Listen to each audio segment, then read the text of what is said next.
En la Segunda Guerra Mundial, algunas de las operaciones más extraordinarias de las fuerzas especiales cambiaron el curso de la historia.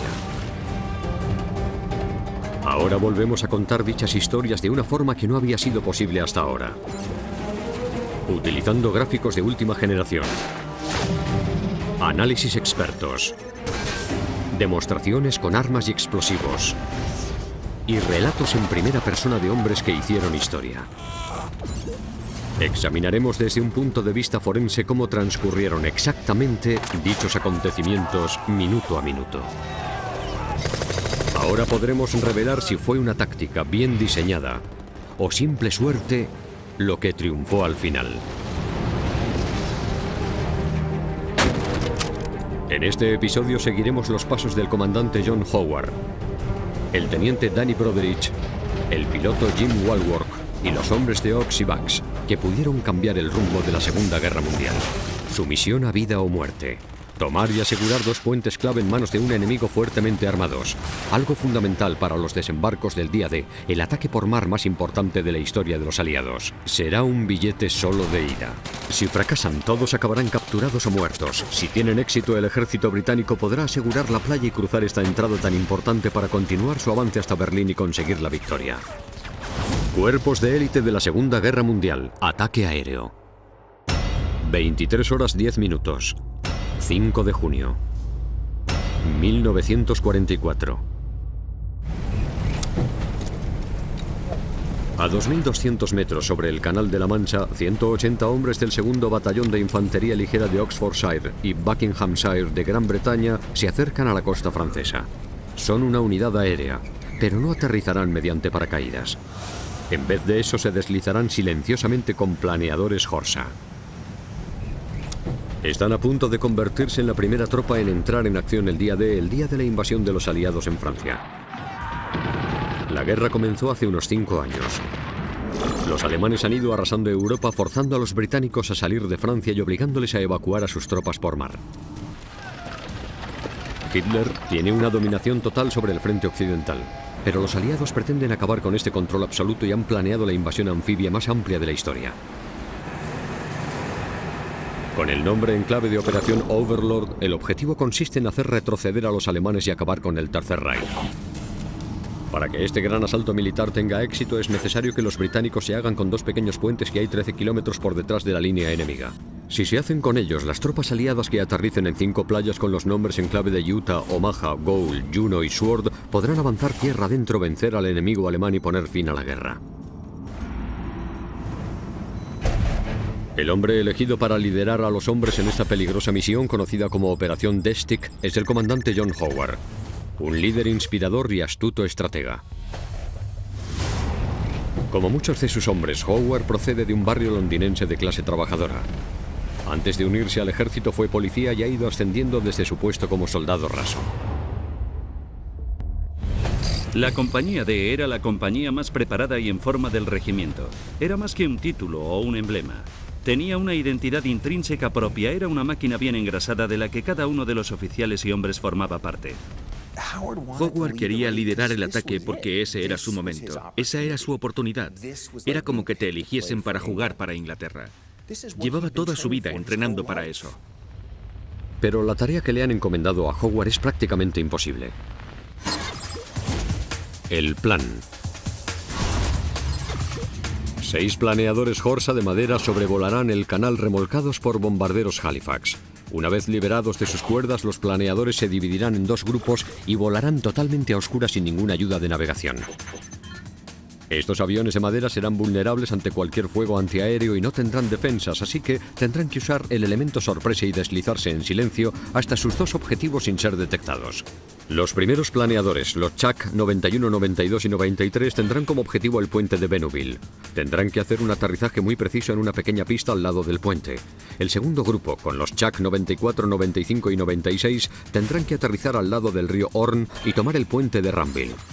Los pilotos tendrán que evitar zonas inundadas y alambre de púas colocado por el enemigo que espera dicho ataque.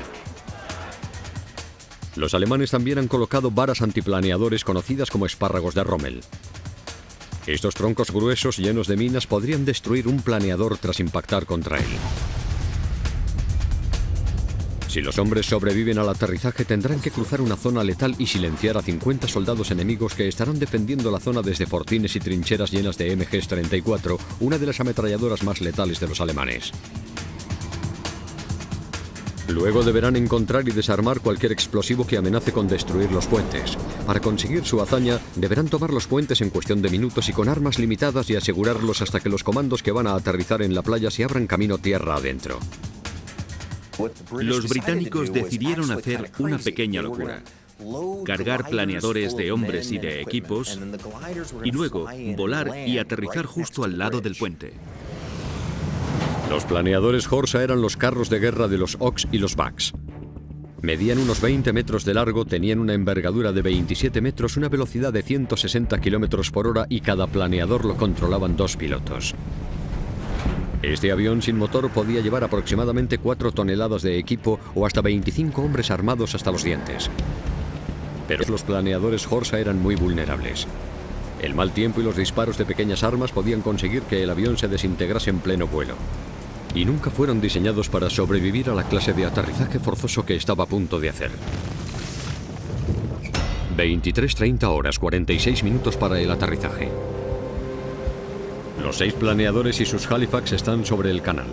Solo quedan 46 minutos para alcanzar la apartada localización de la costa de Normandía.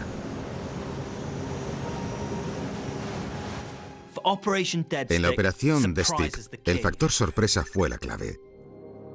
En cuanto los planeadores aterrizasen, los chicos tenían que salir y subirse a ese puente lo antes posible. Los británicos adoptaron este método de asalto de los alemanes que ya habían utilizado anteriormente durante la guerra. En la doctrina militar, las tropas tienen que avanzar de forma silenciosa hacia sus objetivos para mantener el factor sorpresa. Hoy en día las fuerzas especiales se infiltran mediante helicópteros detrás de las líneas enemigas, pero al contrario que estos planeadores hacen ruido, así que tienen que aterrizar mucho más lejos. El asalto al puente de Bénouville fue arriesgado por querer aterrizar los planeadores justo encima del objetivo, pero los hombres de Howard estaban seguros de que serían capaces de hacerlo. Fue un tipo de ataque sin precedentes. Los británicos estaban intentando hacer algo muy preciso y estaban intentando diseñar un método de ataque completamente nuevo. Los hombres de la infantería ligera de Oxfordshire y Buckinghamshire, también conocidos como los Oks y los Bucks, eran una mezcla de soldados fuertes, bien entrenados y muy motivados que se ofrecieron voluntarios en tiempos de guerra. Fueron uno de los muchos regimientos de infantería ligera británicos que se convirtieron en especialistas aéreos.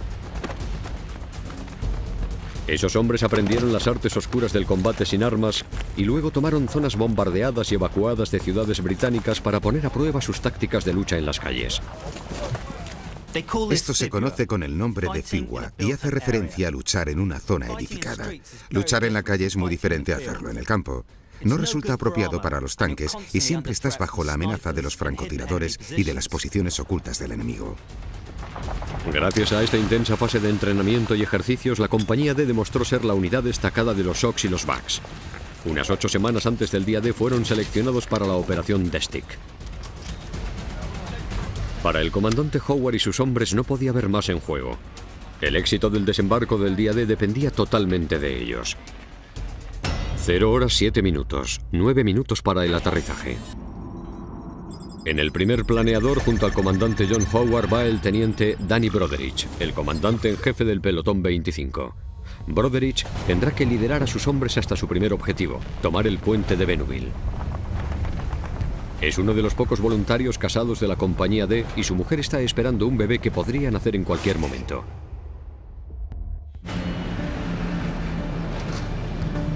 Sueltan la cuerda de remolque del Halifax una vez que el planeador ha cruzado la costa francesa cerca de Cabourg.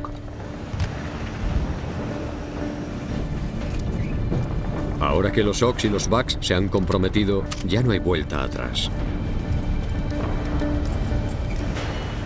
La situación dentro del planeador Horsa tuvo que ser bastante complicada. Estaban totalmente a oscuras salvo por los rastreadores de fuego alemán. Tras el lanzamiento, el silencio debió de ser total. Los motores del avión habían dejado de funcionar. El fuego alemán seguía en marcha, pero el planeador se iba acercando más y más a la oscuridad, descendiendo en silencio hasta el suelo. Lo único que pueden hacer los hombres es esperar sentados. Pero hay un problema. A tan solo 5 minutos del objetivo, los pilotos siguen volando a ciegas sin instrumentos de navegación y podrían pasar de largo su zona de aterrizaje. A los mandos del primer planeador va el sargento Jim Walworth. El piloto de 24 años no solo tiene que llevar a los hombres hasta la batalla, sino aterrizar su planeador con la mayor precisión posible. Tendrá que confiar simplemente en el reconocimiento fotográfico que memorizó al prepararse para el ataque.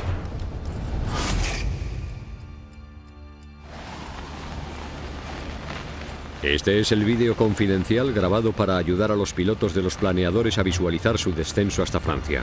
Se hizo deslizando una cámara con un cable sobre un modelo preciso de la ruta de vuelo, simulando el punto de vista exacto del piloto, visualizando la costa a 2.200 metros de altura. Vimos y estudiamos un magnífico modelo en relieve de la costa hasta los puentes, cubriendo cada terreno, arbusto y casa hasta el más mínimo detalle. La información era estupenda. 0 horas 14 minutos, 2 minutos para el aterrizaje. Pero todos estos meses de incansable planificación podrían haber sido en vano. No pueden ver la zona de aterrizaje. Los pilotos tendrán que soltar a los planeadores en mitad de las nubes e intentar orientarse. El planeador Chuck 91 desciende rápidamente hasta los 150 metros.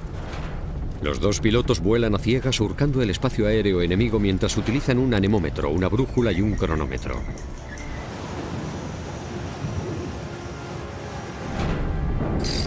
El objetivo era soltarse a los 145 km/h y tomar la ruta elegida.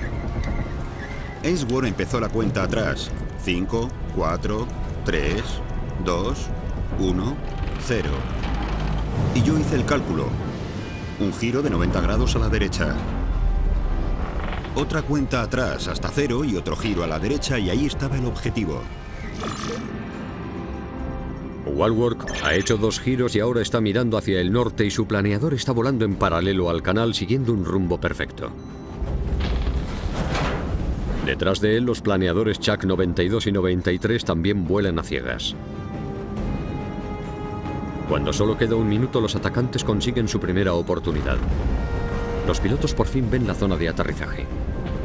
Coincide con una referencia visual de su modelo de entrenamiento en 3D y eso refuerza su teoría de que están siguiendo el rumbo correcto. Eso incrementa sus probabilidades de éxito. Al estar volando a ciegas podrían haber perdido el objetivo y aquello podría haber supuesto un desastre para el ataque. Pero aún tienen que sobrevivir al aterrizaje. Y llegó la hora de lo que sabíamos que sería el momento más difícil del plan, el aterrizaje. A la izquierda vi los árboles que flanqueaban el lado izquierdo de la zona de aterrizaje y sabíamos que no estábamos lejos del suelo. Jim Walworth le grita a Howard que se preparen. ¡Preparaos! Howard y sus hombres se unen formando lo que se conoce como el agarre del carnicero y adoptan la posición de aterrizaje. Estuvimos en el aire durante 1 segundo aproximadamente y entonces llegó el impacto final. Hice una maniobra y gracias a Dios la cola se levantó y eso empujó el morro hacia abajo. Aquello nos hizo retroceder y disminuyó mucho nuestra velocidad.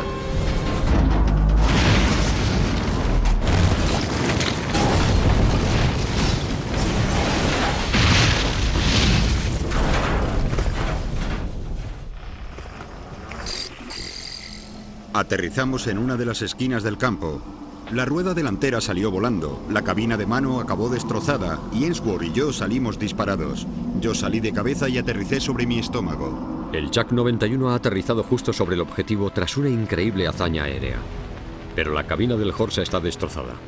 La mayor parte del equipo está inconsciente. 0 horas 16 minutos. Los centinelas alemanes que están sobre el puente han oído el impacto, pero están confusos y creen que es un bombardero aliado que ha caído. El pelotón del comandante John Howard debe salir de los restos del avión y enfrentarse al enemigo antes de que éste venga a por ellos. Las defensas alemanas situadas en la orilla este tienen un emplazamiento de hormigón para armas, un fortín y trincheras a lo largo de todo el canal. Al oeste hay varios puestos con ametralladoras, más búnkeres y una gran fosa para armas oculta en un pequeño campo. ¡Armas fuera! El comandante del pelotón, el teniente Broderich, tiene que abrirse paso por la puerta abierta y luego ordena a sus hombres que se preparen. Justo delante del teniente Broderich va un ametrallador y hombre de acción muy completo, el soldado Billy Gray. Este joven de 19 años de Northampton jugará un papel decisivo en el asalto inicial. Mi trabajo consistía en ser el primero en abandonar el planeador para proteger al resto mientras salían. Su planeador ha aterrizado a unos 15 metros del puente. El pelotón 25 se divide en sus correspondientes secciones y empieza a moverse hacia su objetivo. Cada pelotón tenía un objetivo diferente. Sabían lo que tenían que hacer. Si algún hombre caía o el plan cambiaba, seguirían adelante. El primer objetivo del plan para tomar el puente de Bénouville es neutralizar el fortín de la orilla este del canal. Ahí está el botón que acciona los explosivos que los alemanes han colocado debajo del puente para destruirlo en caso de ataque. Pero para mantener el factor sorpresa nadie puede disparar ni un solo tiro hasta que se oiga la primera explosión desde el fortín. En ese momento los hombres tomarán el puente y eliminarán a cualquier centinela alemán antes de que puedan dar la voz de alarma. La clave estaba en la movilidad de los Oks y de los Bucks. Iban armados con granadas y ametralladoras ligeras, pero la parte negativa era que su potencia de fuego era limitada. Los Oks y los Bucks tendrán que tomar y asegurar los puentes con las armas que puedan llevar encima, incluyendo una primitiva arma antitanques y subfusiles como el Sten.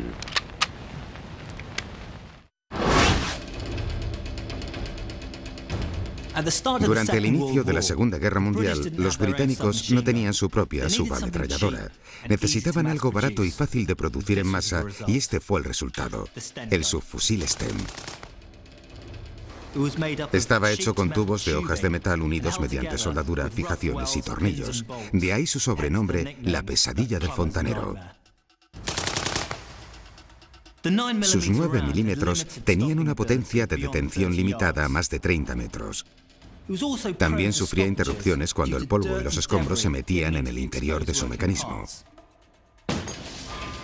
En resumen, los soldados lo odiaban. 0 horas 19 minutos, 3 minutos después del aterrizaje. Armado con su Sten y con granadas, el soldado Wally Parr, con su carácter inconformista y extravagante, lidera el asalto al fortín que contiene el centro de mandos de las cargas de demolición.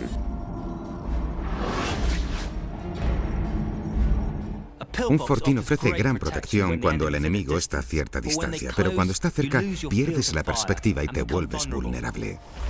Parr avanza hacia la derecha del fortín a medida que se va acercando fuera del campo de fuego. Respiré hondo y grité lo más alto que pude. No sé qué me empujó a hacerlo. ¡Salid y luchad, malditos indeseables! Hay formas de liquidar un fortín, o mediante fuego directo si se tiene, o con un lanzallamas. Pero en ese caso hay que acercarse, lanzar una granada y rociarla de plomo. Sin dudarlo, empiezan a lanzar granadas a través de la puerta abierta. Oí a alguien discutiendo y diciendo cosas, así que disparé dentro. En cuanto el fortín salta por los aires, el factor sorpresa desaparece y cambian las reglas del juego. Los alemanes sabían que estaban atacando el puente de Bénouville y los Oks y los Bucks podían esperar una gran cantidad de dolor. Mientras Parr se ocupa del fortín, el teniente Broderich conduce a los soldados hasta el puente. El soldado Gray va detrás de él con una ametralladora Bren.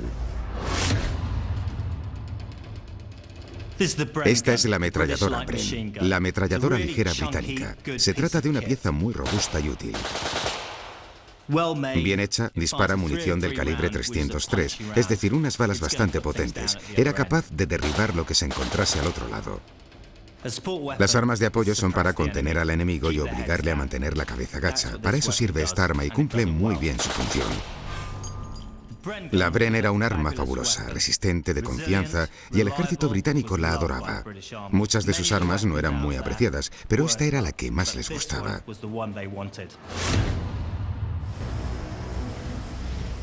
La Bren tiene un alcance efectivo de 550 metros, unos 450 metros más que el Sten.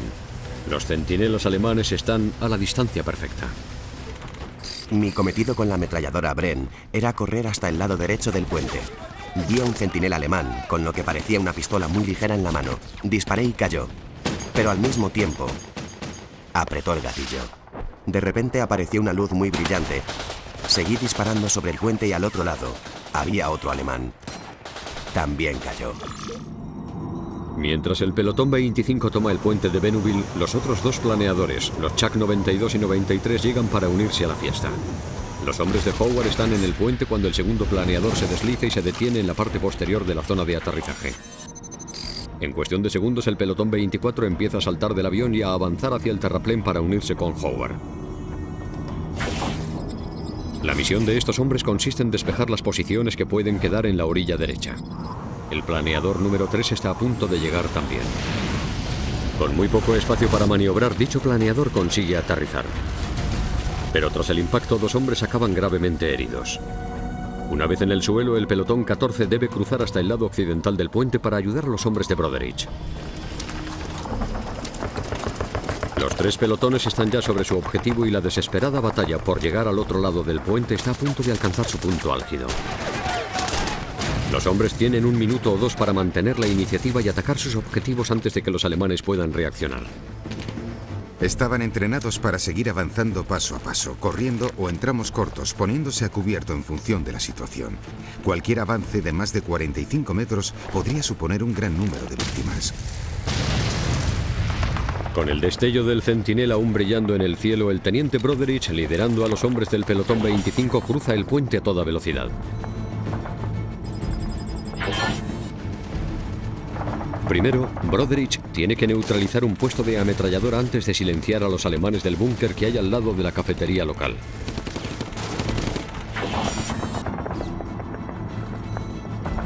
Gray gira hacia la derecha y recibe la orden de despejar un viejo edificio. Me acerqué a la puerta del granero. Lancé una granada número 36. Esperé a que explotara y decidí entrar. La mayor parte del pelotón está ahora sobre el puente y tomando otras posiciones enemigas en la orilla oeste del canal. Broderich avanza para reventar su objetivo con una granada. Armado solo con su Sten, se fija en una ametralladora alemana.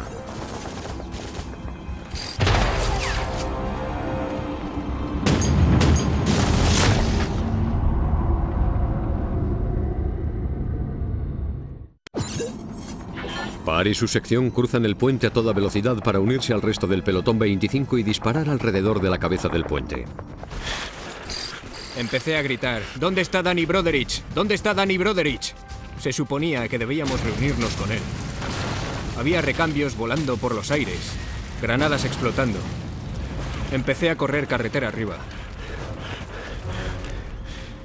Era el teniente Danny Broderich.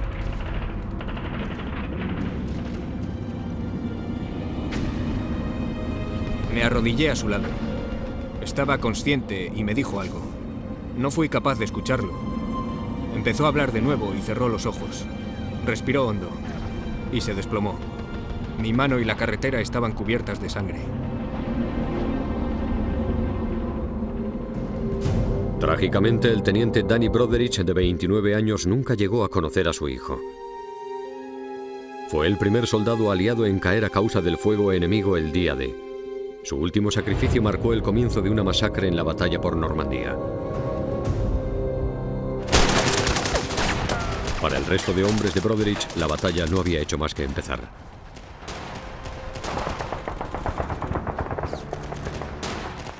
Cero horas 22 minutos, 6 minutos después del aterrizaje. A 460 metros del puente de Bénouville, la otra mitad de la patrulla de asalto está a punto de tomar el puente de Ranville siguiendo las mismas tácticas agresivas. El pelotón que ha aterrizado más cerca del puente es el que tiene que acabar con las defensas y hacerse con él. De vuelta en el puente de Bénouville, tan solo 6 minutos después del aterrizaje, el tiroteo continúa. En la orilla este, los hombres del pelotón 24 terminan de despejar las trincheras que hay alrededor del fortín. Aparte del tiroteo que seguía en marcha, se oían las voces de los hombres del pelotón gritando nombres en clave, en todas direcciones. Aquello era un auténtico infierno. Con los alemanes en posición defensiva, 3 hombres del tercer planeador llegan al puente como refuerzos para la orilla oeste. Tras haber despejado el granero, la siguiente misión de Gray consiste en tomar posiciones en la enorme y abandonada fosa de armas alemana situada a unos 90 metros al oeste. Esto les dará cierta ventaja táctica. Cuando Gray se metió en aquella fosa con su Bren, tenía buenas vistas del puente y de los alrededores. De momento, el enemigo se ha visto obligado a retroceder, pero los puentes siguen bajo amenaza. Los Ox y los Bucks esperan un nuevo contraataque. Gray debe continuar en la fosa. Con buenas vistas de la zona del suroeste, será el primero en detectar cualquier señal del enemigo. 0 horas 26 minutos, 10 minutos después del aterrizaje. La otra mitad de la patrulla de asalto ha conseguido tomar y asegurar el segundo puente. Los hombres de Howard solo han tardado 10 minutos en hacerse con ambos puentes. No me podía creer que lo hubiéramos conseguido. Habíamos completado la operación mucho más rápido de lo que esperábamos y de forma mucho más fácil. Sin duda les habíamos pillado por sorpresa. Lo más increíble fue que el plan funcionó prácticamente a la perfección. A los alemanes les pillaron completamente por sorpresa y minutos después de que los planeadores hubieran aterrizado se hicieron con los puentes. Para informar a sus hombres, Howard cogió el silbato de su oficial y de forma repetida en código Morse hizo la señal V de victoria. Es posible que los Ox y los Bucks hayan abrumado a la guarnición alemana de 50 hombres que estaban defendiendo los dos puentes, pero su misión aún está lejos de acabar. Y lo peor es que hay una fuerza aún más violenta 13 kilómetros al este de Cannes.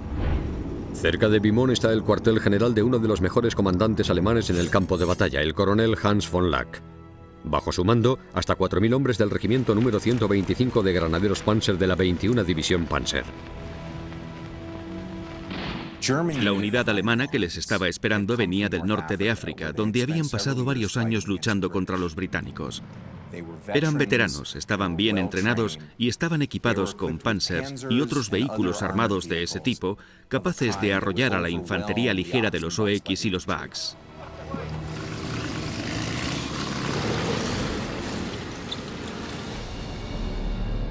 Los granaderos Panzer de von Lack han sido entrenados para luchar con vehículos armados que les protejan de los tanques enemigos. Son oponentes formidables y despiadados en el campo de batalla.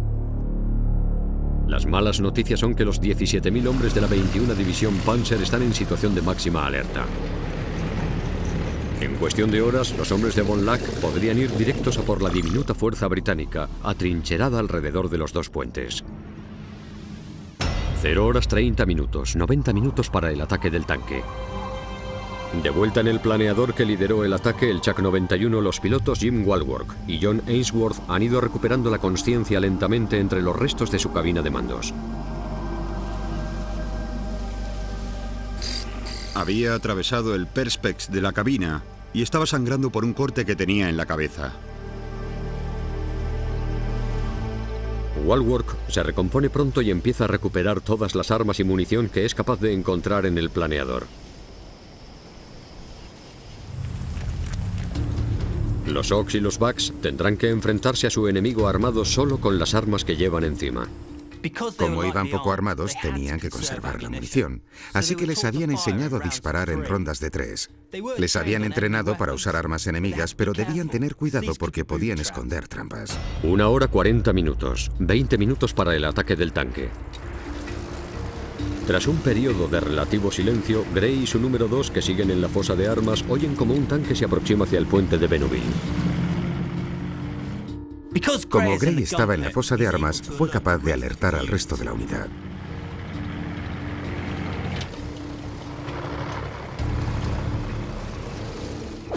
Los hombres se preparan a ambos lados de la carretera a medida que el tanque alemán se va acercando. Su plan consiste en tenderle una emboscada. La única arma disponible es el lanzagranadas Piat, un arma antitanques. Una de las armas más odiadas entre los hombres de Howard. Se la dan al sargento Wagner Thornton, un soldado de primera clase en acción. El Piat es un horror, tan solo tiene un alcance de 45 metros y nunca se puede fallar. Este es el Piat, el proyector antitanque de infantería. Básicamente era un gran tubo de metal con un enorme muelle. Lanzaba esto, un proyector antitanque. Pesaba mucho y estaba mal hecho. Durante la Segunda Guerra Mundial, su defectuoso detonador hizo que tan solo el 75% de las bombas disparadas desde un Piat llegaran a detonar de verdad. Voy a cogerlo y a prepararme para disparar antes de que esa cosa me alcance.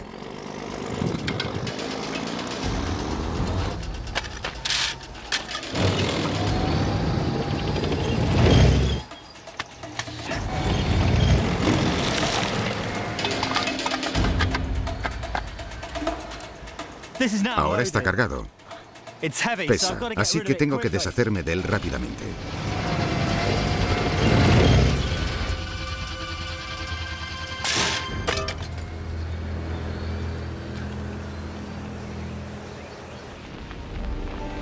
Aun cuando el arma era nueva, era poco fiable. Pero los Ox y los Bucks solo tenían un Piat en buen estado y tenía que funcionar. El sargento Thornton entra en una trinchera alemana con su ametralladora. Empieza a arrastrarse a lo largo de la carretera y se esconde en una zanja con el Piat preparado. Wagner solo tiene 2 rondas. Thornton tiene que esperar a que el tanque esté a menos de 45 metros para poder disparar. Billy Gray, en el lado izquierdo de la carretera, tiene una buena perspectiva para disparar. A medida que el primer vehículo va avanzando por la carretera, empieza a adentrarse en una emboscada improvisada. 1 hora 57 minutos, 3 minutos para el ataque del tanque. En cuestión de 3 minutos apareció ese maldito tanque. Más que verlo, lo oímos, porque las ruedas hacían mucho ruido al avanzar. Sabía que tendría que actuar de forma inmediata. Seguro que al operario del Piat le habían enseñado a disparar a las orugas del tanque. Aquello lo habría incapacitado, pero no lo habría destruido. Me aseguré de que estuviera justo en el medio. Apunté y ¡bang! Salió disparado. Aquello explotó y 2 minutos después se desató el infierno. En ese instante, debido a un golpe de suerte, el Piat debió de impactar justo en el polvorín, porque toda la munición que llevaba voló por los aires, provocando una tremenda explosión.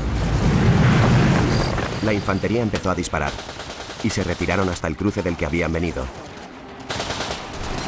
2 o 3 hombres saltaron del tanque y yo le dije a mi número 2, dispárales con el Sten. Y eso hizo. Wagner Thornton ha eliminado él solo la amenaza inmediata de ese tanque con un solo disparo de un arma de segunda categoría. La batalla psicológica y la suerte jugaron un papel determinante. Si Wagner Thornton no hubiera tenido suerte con ese tiro, el resto de tanques habrían llegado y el resultado habría sido totalmente diferente. La emboscada del Piat está considerada como una de las acciones más importantes de las primeras horas del día D. Solo el 7% de los tanques alemanes destruidos por las fuerzas aliadas durante la Segunda Guerra Mundial fueron derribados por Piats. Tras este golpe de suerte, el tanque ha sido destruido y los alemanes, sin saber que a los hombres de Howard solo les queda un proyectil antitanques, dan por hecho que están defendiendo los puentes con un arsenal de proyectiles perforantes. Los alemanes deciden retirarse temiendo la pérdida de más tanques. Si los Panzer no hubieran cometido el error de retirarse y hubieran traído más tanques para contrarrestar la emboscada, habrían podido liquidar con facilidad a la escasa fuerza británica y haber recuperado ambos puentes. 4 horas 45 minutos, 105 minutos para el desembarco del día D. Al amanecer, una enorme flota de aliados se reúne en las costas de Normandía. Comienza el bombardeo naval de los aliados para respaldar el desembarco en las playas. El bombardeo era realmente espectacular. Se notaba cómo el suelo temblaba hacia la costa. Estando ahí y escuchando todo ese ruido, era fácil darse cuenta de lo que estaba pasando, así que cruzamos los dedos por todos aquellos que venían por mar. Me sentí muy afortunado por estar donde estaba y no con nuestros compañeros del mar. De momento todo está bastante tranquilo en la cabeza del puente donde están Howard y sus hombres, pero es una señal clara de que el enemigo se está reagrupando para un contraataque. Tal y como temían, con la luz de la mañana llega una nueva y letal amenaza: francotiradores alemanes. Se han movido durante la noche y han empezado a apuntar al pequeño grupo de soldados que hay sobre el puente de Bénouville. Están situados a 500 metros al suroeste. A veces los francotiradores no disparan a matar, sino que disparan para mutilar. Esta táctica enemiga se utiliza hoy en día y puede ser útil para retirar a más hombres del campo de batalla. En aquel entonces, un francotirador disparaba a alguien y esperaba a que algún compañero se acercara para ayudarle con la intención de dispararle también. En medio de una batalla no se puede ayudar a alguien que está muerto, pero está claro que nadie va a dejar tirado a un herido. Los precisos y letales disparos de los francotiradores consiguieron que cualquier movimiento resultara peligroso sobre y alrededor del canal. Wally Parr decide comprobar el emplazamiento de armas francés al este del puente y se le ocurre una innovadora solución para contrarrestar el ataque de los francotiradores. Utilizará esta letal arma antitanques diseñada para perforar fuertes blindajes a largas distancias, causando un gran impacto. Nunca había experimentado algo así. Delante de mí tenía una mira telescópica. Había una manivela de elevación y otra transversal. Las probé y el arma empezó a oscilar hacia arriba y hacia abajo. Fue maravilloso. Parr y su equipo empiezan a disparar a los francotiradores situados a lo largo del canal. Empiezan a oírse vítores a medida que los francotiradores se van silenciando uno tras otro. Mirando hacia el sur, ven el impresionante contorno del castillo de Bénouville. Parr dispara 3 rondas a gran velocidad.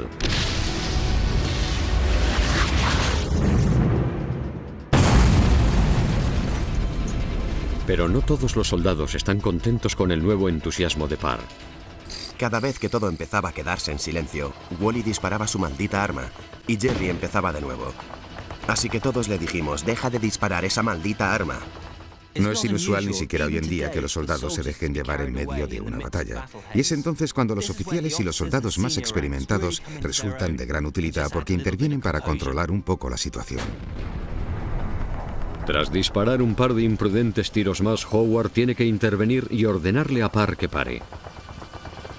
El castillo es en realidad el hospital de maternidad local. 8 horas 30 minutos, 2 horas después del desembarco del día D. Más de 8 horas después de que los hombres de Howard tomaran los puentes, siguen esperando a que lleguen los refuerzos que han desembarcado en las playas. Pero los comandos aún tienen que abrirse camino tierra adentro hasta el puente de Bénouville. 2 Spitfires de la RAF sobrevuelan los puentes para comprobar su estado. Los pilotos hacen varias pasadas y unos cuantos giros de la Victoria y lanzan las primeras ediciones del periódico de esa mañana procedente de Londres. En ese momento el desembarco del día D ya está encaminado y los hombres de Howard han tomado ambos puentes. Pero cuando el sonido de los Spitfires se desvanece, Wally Parr continúa en la línea de fuego. Desde que los hombres de Howard aterrizaran, han logrado hacerse con sus 2 objetivos clave: sobrevivir al ataque de un tanque Panzer alemán y acabar con el letal ataque de los francotiradores. Pero su enemigo tiene un último as en la manga. 10 horas. Casi 10 horas después del ataque de la compañía D a los 2 puentes, la táctica alemana cambia. Ahora que la batalla se está volviendo en su contra, no quieren seguir intentando recuperar el puente de Bénouville. En vez de eso, los alemanes quieren destruirlo para siempre. Con ambos puentes perdidos, toman la decisión de hacer uso de sus limitados recursos aéreos en un intento final por destruir el puente de Bénouville. Un bombardero, probablemente un Focke-Wulf 190, aparece rugiendo por el canal hacia el puente. En la parte inferior lleva una bomba de 225 kilos. Este bombardero es el mejor avión alemán utilizado en el frente. El Focke-Wulf 190 y el Spitfire británico tienen un alcance muy similar.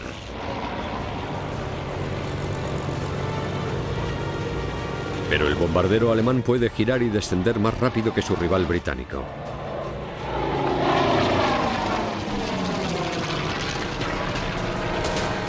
Los hombres se ponen a cubierto. Howard se cobija en su fortín. ¿Es posible que todo lo que han luchado los Ox y los Bucks no haya servido de nada?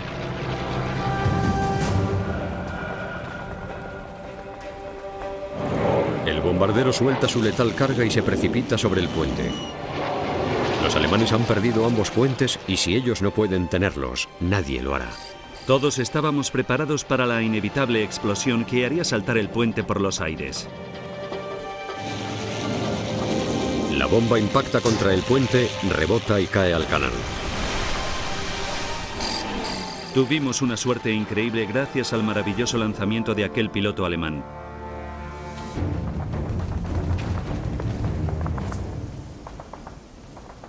...13 horas 30 minutos. Tras 13 horas luchando, algunos de los hombres de Howard empiezan a creer oír el inconfundible sonido de las gaitas por encima de las explosiones y los disparos. Varios hombres creyeron que estaban soñando, pero intenté afinar el oído en el fortín y supe que era la señal que todos habíamos estado esperando. Los refuerzos de los británicos empezaron a llegar. Era una unidad liderada por un caballero llamado Lord Lovat, que tenía su propio gaitero personal. Lovat jamás le haría ninguna concesión al enemigo, y su gaitero tampoco. Así que avanzaron hasta el puente sin tomar ninguna precaución y sin intentar protegerse del fuego alemán, con el gaitero tocando su gaita con alegría y bien alto mientras caminaban. A pesar del intenso fuego enemigo alrededor del puente, Lovat no tiene intención de detenerse ante nada.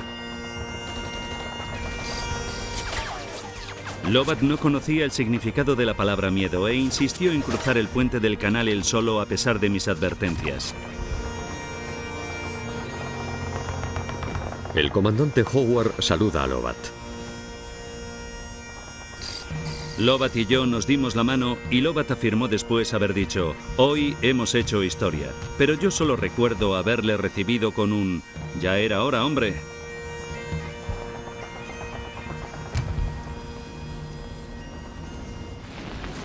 La toma de los dos puentes de la operación Death Stick se completó en tan solo 10 minutos. El éxito del ataque tuvo dos consecuencias importantes. La primera fue que impidió que los alemanes consiguieran llevar a sus refuerzos hasta la playa para atacar a los británicos, lo que permitió que el desembarco británico tuviera lugar con relativa calma. La segunda fue que cuando los británicos empezaron a salir de las playas, pudieron cruzar los puentes y adentrarse más en Normandía de lo que hubieran podido en cualquier otro caso. De los 180 hombres que participaron en la toma de los puentes, 2 murieron y 14 resultaron heridos. Prácticamente lo que estaba en juego era el éxito o el fracaso del día D en sí mismo. Si los británicos no se hubieran hecho con el puente Pegasus y los alemanes hubieran conseguido suficientes refuerzos, incluyendo los Panzers de la cabeza del puente, las fuerzas británicas habrían tenido que retroceder hasta el Mal y el asalto anfibio podría haber fracasado.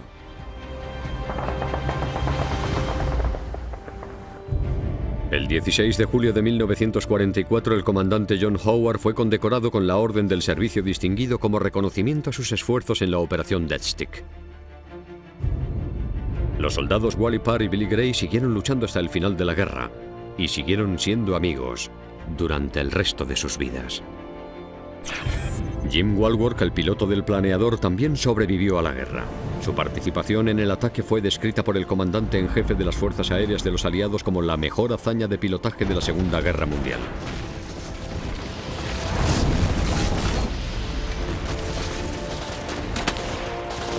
Hoy en día, la toma de los puentes de Bénouville y Ranville del día D sigue siendo uno de los episodios más célebres de la Segunda Guerra Mundial. El puente de Bénouville fue renombrado como Pegasus, en honor al emblema de las Fuerzas Aéreas Británicas, mientras que el puente de Ranville se convirtió en el puente Horsa en reconocimiento a los planeadores. El teniente Danny Broderich está enterrado en el cementerio de Ranville, a poca distancia de donde aterrizó su planeador.